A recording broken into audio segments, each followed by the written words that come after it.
Yo, let's go! Wednesday, March 30th. We are almost to April, which means we are another day closer to the 2022 NFL Draft. It's your boy, the Mad Backer, here with the morning drive, here to make your morning commute a little less stressful as we talk all things New York Jets. Now, today I'd like to discuss GM Joe Douglas, his press conference impromptu down at the NFL owners meetings out in Florida. What he said, what he hinted to, and what he didn't say are all important aspects of what this 2022 season is going to look like for the New York Jets. So, first thing, he brings up the Tyreek Hill trade. I should say the failed Tyreek Hill trade for the New York Jets. He owned it. He said, look, we're interested. We're always going to take a chance to improve our team, especially when it comes to a special type of talent and player. Now, Joe Douglas has been hoarding draft picks for years, which was a smart move. He's starting to show his true colors in terms of acquiring talent. You know, one of the reporters goes, oh, would you be willing to part with a first-round pick? And he said, yeah, for the right price, for the right deal, he's absolutely no problem trading one of those first-round picks. And it makes sense because if you want to do business in today's NFL, you got to pay. And the Jets being in a luxurious position of having two top 10 picks, two top 5 picks in the second round, thank you, which basically are first round picks, because you know quarterbacks are going to push great players down out of the first round. New York's in prime position to swing a deal if said deal materializes. Now you look at Jets GM John Snyder and what he had to say about DK Metcalf. Oh, that's our intent, is to keep DK. Now I don't want to get too much into DK Metcalf because I went into that in my last video. Watch yesterday's video about why I feel DK Metcalf will be a New York Jet come draft night. I'm calling it now. Thank you very much. Give your boy the credit if and when it happens. But every GM across the NFL wants to keep their players. Of course, you drafted them. Makes you look good. You identify talent. You develop that talent. You turn him into a star at a position where we value it. Wide receiver. We love stud wide receivers. Everyone loves it. NFL loves that. But now it's getting a little pricey to keep these guys because they are so good, and the market exploded. Thank you, Jacksonville Jaguars, with Christian Kirk, who's a really good number 3 receiver, but he's going to make $20 million a year. Okay, yeah, because he's worth $20 million. Never had 1,000 yards. Okay, yeah. So Joe Douglas comes out and says, absolutely, I'm willing to part with a first-round pick. That's number one, showing how he's evolving as a GM. Because I guarantee you, the last 2 years, he was not involved in that. Then you look at what he said about building the line. Him and Saleh, they believe in one vision. And that's so important. Because if there's any type of division between, management and coaching, that's when you start to see cracks in franchises. Saleh and Douglas are aligned in the idea that you win and lose in the trenches. And it's true. I subscribe to that idea. That's how I was taught football. You got to dominate the line of scrimmage on both sides in order to have a fighting chance to win a game. And Douglas came out and said it. Your star wide receiver can't make a play if the quarterback is on his ass.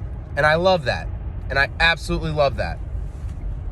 So, pretty much saying without saying, Jets are going edge at 4. But then it came down to the wide receiver. What do we do at 10? Joe Douglas is hell-bent on trading for a star wide receiver. Now, if and when it happens, this player will be in that 24, 25, 26-year-old range. He will be entering his first contract, and the Jets are going to absolutely pay him north of $20 million a year. And you know what? I love it. It's time to get a seat at the table for the Jets. No more of this, well, we were there. Yay, we got invited. We had a chance to get a player. He thought of us. Oh my God, he thinks of me. No. That's done. Time to eat. All right? Time to get a plate. Time to eat. Go swing a deal and make it happen. And Douglas has shown that he is absolutely looking all over, leaving no stone unturned to go make this deal. And I love it. I'm here for it. I want all the smoke. I want it. Turn this team into a powerhouse like every other AFC team this year. And the third most important thing that I thought was very amazing to see, he just took the expectations from, well, we're really trying to develop our young talent and we really want our coaches to shine, and it's a process. We got to get there. No. I fully expect to be playing meaningful games in December. Let's go. Let's go. Like 6 years in a row, the Jets have been knocked out of the playoffs by Columbus Day. And it's garbage. It's garbage. Now, I'm a glutton for punishment, and I still watch games because I love the Jets, and I love when they do well. I love when they win. It's rare. It's been rare. But Douglas coming out and saying, listen, the moves we made in free agency, the players we have coming back, the coaching staff coming back, if everyone is on track to develop, which for all intents and purposes they could be, mainly Zach Wilson, there's no reason why we can't be in games. And I absolutely got fired up when he said, we're going to be playing close games. That's why I got 2 kickers. You need a good one. He's investing in this team's ability to compete and its ability to finish games. I like Eddie Pinheiro. I like Greg Zuerlein. Let them duke it out. How many times do we have to see, hold our breath as fans for a freaking extra point? How many times? How many times? Or any field goal over 30 yards. Oh my God, is he going to make it? That's done. It's time to become a team that can flat out compete every week, beat the teams they're supposed to beat, and steal a game or 2 or 3 against the teams that maybe have a little bit more talent, that maybe weren't prepared for you.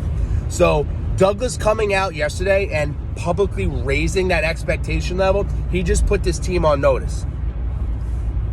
Zach Wilson, Michael Carter, the offensive line, the wide receivers, the D-line, the DB, the entire team now understands this is the goal. And I love it.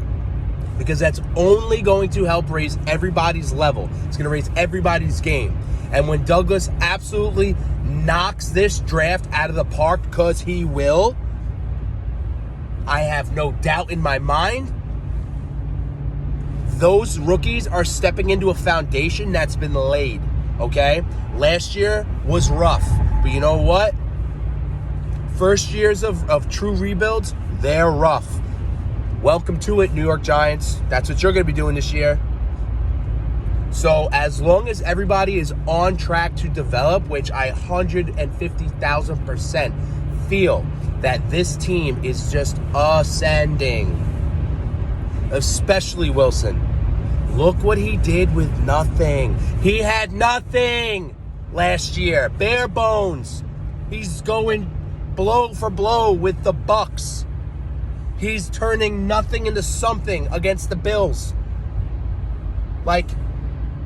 What if we had a quarterback who could do that? Now, does he still need to show up and prove that he can continue that play and get better and better? Absolutely. But listen, if you don't have faith, what is the point? What is the point? Douglas has a plan. He has fully implemented his plan.